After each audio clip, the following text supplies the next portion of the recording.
자, 요번 주는 어떤 신작을 이야기해보면 좋을까 하다가 이 작품을 골라왔습니다. 바로 코랄리 파르자 감독의 영화 서브스턴스. 지금 보니까 올해 최고의 미친 영화라는 문구로 홍보를 하고 있던데 또 어디지? 한국 티저 포스터 보니까 개미친 영화? 요즘은 공식에도 그런 말을 쓰더라고요. 근데 딱 그 말이 적절한 영화긴 했습니다. 그만큼 선정적이기도 하고 폭력적이기도 하고. 오늘은 많은 분들이 이 영화를 보셨으면 하는 마음에서 만드는 리뷰라 스포일러는 없을 거고요. 여러분들의 기대감을 한껏 부풀릴 이야기로 채워보도록 하겠습니다. 근데 또 이 영상 보고 영화를 봤는데 닥터 수제이 미친놈 뭐 이런 영화를 하셔도 할 말이 없을 것 같기도 하고. 오늘도 운명의 알고리즘으로 영상에 나오신 예비 구독자님들 채널 구독 한 번씩 해주신다면 항상 유익한 내용, 진정성 있는 콘텐츠 전달드리기 위해 부지런히 노력하겠습니다. 자, 그럼 지금부터 말초신경 자극 도파민의 끝판왕으로 떠나보시죠. 서브스턴스를 보자마자 딱 이런 생각이 들었습니다.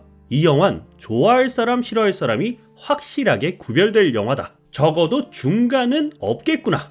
개인적으로 올해 본 호러 영화, 여성 영화 중에서 손에 꼽을 만큼 재밌게 봤습니다. 근데 또 제가 재밌게 봤다고 해서 아무에게나 선뜻 추천하긴 어려울 것 같은 영화기도 한데 21년도였나요? 비슷한 감정을 느꼈던 영화가 한 편 있습니다. 바로 줄리아 디크루노 감독의 영화 티탄. 아슬아슬한 수위의 선정성과 폭력성을 다뤘다는 점에서도 그렇고요. 감각적인 화면도 그렇고요. 바디 호러에 대한 페미니즘적 해석을 다뤘다는 것도 그렇고요. 심지어 영화가 말하고자 하는 메시지의 설득력이 탁월하다는 점마저 두 작품을 비슷하다고 느끼게 해줬습니다. 근데 또 이렇게 이야기하면 지레 겁먹으실 분들 계실 것 같아요. 아니, 여기저기서 영화가 세다고 하던데 나는 그런 거 잘 못 보는데 작품은 좋다 그러고 이걸 봐야 돼 말아야 돼? 저 역시도 그런 마음으로 덜덜 떨면서 극장에 갔었는데 지금부터 이 부분에 대해서 제가 딱 정리해드리겠습니다. 결론부터 말씀드리자면 개인적으로 저는 홍보에서 말한 만큼 그렇게 센 영화는 아니었다라는 의견입니다. 물론 사람에 따라 느끼는 개인차가 있겠지만 여러분 저 아시죠? 세사 알아주는 개쫄보입니다. 하지만 이번 영화 재밌게 보고 왔고요. 좀 더 정확하게 표현하자면 갈 때까지 가는 후반부의 상상력에 묘한 카타르시스를 느꼈다고 하는 게 맞을 것 같습니다. 그 있잖아요. 우리 롤러코스터 타면 무서운데 또 익스트림하니 즐겁잖아. 도파민 터지잖아. 딱 그런 느낌이었습니다. 그래도 잔혹성과 선정성에 대해 궁금하실 분들 계실 것 같으니 각각 나눠서 짧게나마 정리를 해보도록 할게요. 우선 잔혹성. 내가 고어 영화 어느 정도 본다. 아니, 그것보다 밑에 있는 에이리언 로물루스 무난하게 봤다 하시는 분들은 살짝 좀 따끔하긴 하지만 그래도 즐길 수 있는 정도의 수위입니다. 근데 내가 이런 장르에 익숙치 않다. 근데 궁금하다 하시는 분들겐 완전 나이스. 바디 호러물에 입문할 아주 좋은 찬스라는 생각이 들었습니다. 참 이런 장르가 잘 안 나오는 장르이기도 한데 잘 만들기도 어려운 장르거든요. 요번 대환장 파티 작품 보시고 마음에 든다 하시는 분들은 데이비드 크로넨버그 영화나 제가 아까 말했던 티탄 보시면 좋아하시지 않을까. 근데 내가 사람의 살 가지고 상상력 펼치는 거 보기 힘들어한다. 대량의 유혈 사태를 힘들어한다 하시면 이 영화는 근처에도 가지 않는 걸로. 다음으로 선정성. 이것도 되게 중요해요. 이번 영화는 메시지를 위해서 대놓고 아주 노골적으로 여성의 신체를 강조하는 장면들이 많습니다. 전신 노출은 기본이고요. 아주 살짝의 아랫도리 노출도 있고 엉댕스를 흔들어 제낀다든지 흔들면 안 되는 걸 흔들어 제낀다든지 때문에 이런 부분에 있어서 거부감 여기서 거부감이 있으실 분이 계실까 싶긴 한데 그런 분이 있을 수 있겠구나. 엄빠랑 함께 간다든지 얼마 안 된 연인이 이 연인들은 좋으려나? 암튼 수시로 표정 관리가 어려울 장면들이 제법 등장하기 때문에 이 부분은 참고하시면 좋을 것 같습니다.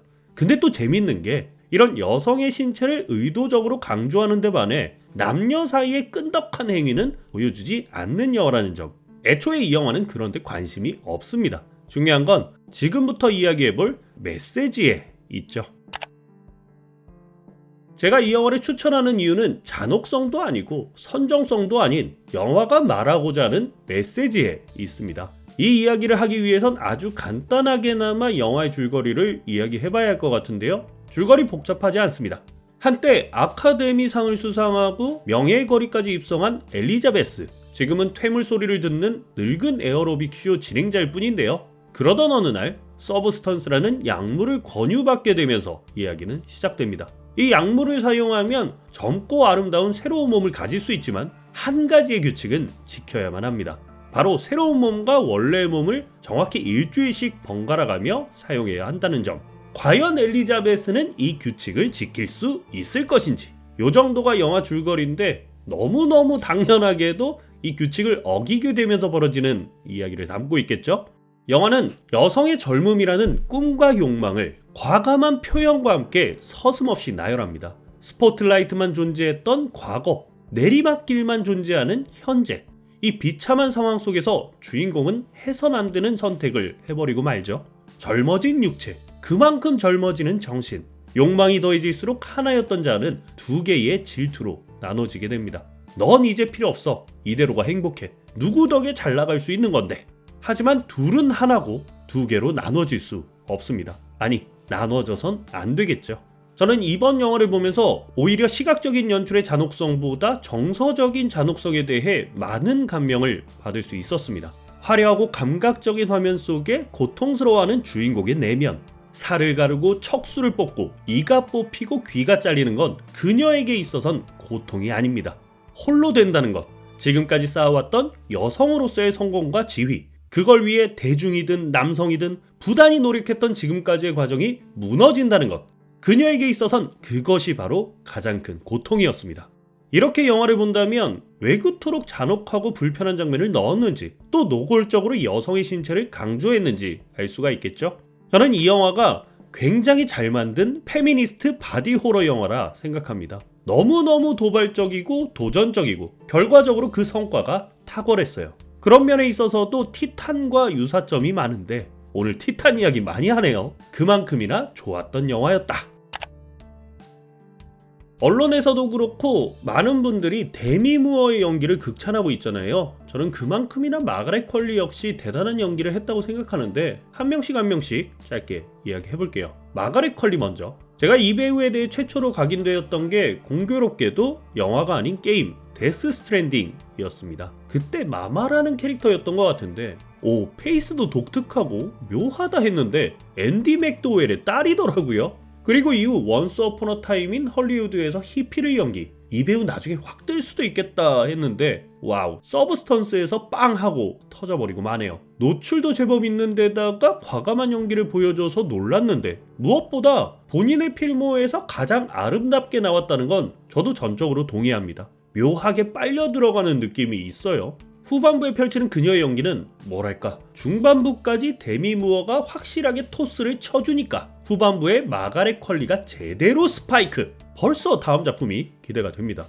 자, 그리고 이 작품의 알파이자 오메가 데미 무어, 참 보신 분들은 모두 느끼셨겠지만 정말 대단하더만요. 연기도 연기지만 출연 자체가 놀라워요. 여성으로서, 그것도 한 시대를 풍미했던 헐리우드의 스타로서 쉽지 않았을 역할이잖아요.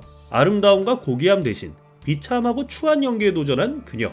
솔직히 이번 영화에서 데미 무어가 나오는 장면 대부분을 감탄했던 것 같습니다. 계속 고개를 저어가면서 와, 너무 대단한데? 저걸 저렇게? 근데 데미 무어가 젊었을 때부터 이런 도전을 안 한 게 아니었잖아요. 대표적으로 G.I. 제인에서 삭발도 하고 웨이트도 하고 그런 연기를 했었는데 그땐 전반적으로 평이 안 좋았던 걸 감안한다면 요번에는 좀 확실히 많은 주목을 받았으면 합니다. 상도 좀 몇 개 받고 배우들이 리스펙도 좀 하고, 아무튼 그녀의 열연에 큰 박수를 보내며 이번 시간 정리해보도록 하겠습니다. 오랜만에 영화를 보며 짜릿한 쾌감을 느낄 수 있었던 영화 서브스턴스. 많은 분들이 저와 같은 화끈한 감상을 느끼셨으면 하는 영화입니다. 아무래도 영화가 19세 관람가에다가 러닝타임도 살짝 긴 편이라 시간표가 널널하진 않더라고요. 그래도 과몰입 이벤트라든지 리액션 상영회라든지 영화에 걸맞은 대환장 이벤트들을 좀 하더라고요. 다른 건 아니더라도 저 리액션 상영회는 좀 궁금하긴 한데 저랑 같이 가실 분은 없겠지. 가족과 연인과 함께 하기 참 좋은 영화니까 많은 분들이 이번 기회 놓치지 않으셨으면 좋겠습니다. 하지만 그렇다고 보고 오셔서 저한테 책임 무시면 저 웁니다. 펑펑. 오늘 리뷰는 여기까지입니다. 영상 도움이 되셨다면 구독과 좋아요 한 번씩 부탁드리고요. 저는 또 새로운 영상과 함께 은능 돌아오겠습니다. 감사합니다. 여러분, 이 영화 사운드도 참 좋습니다.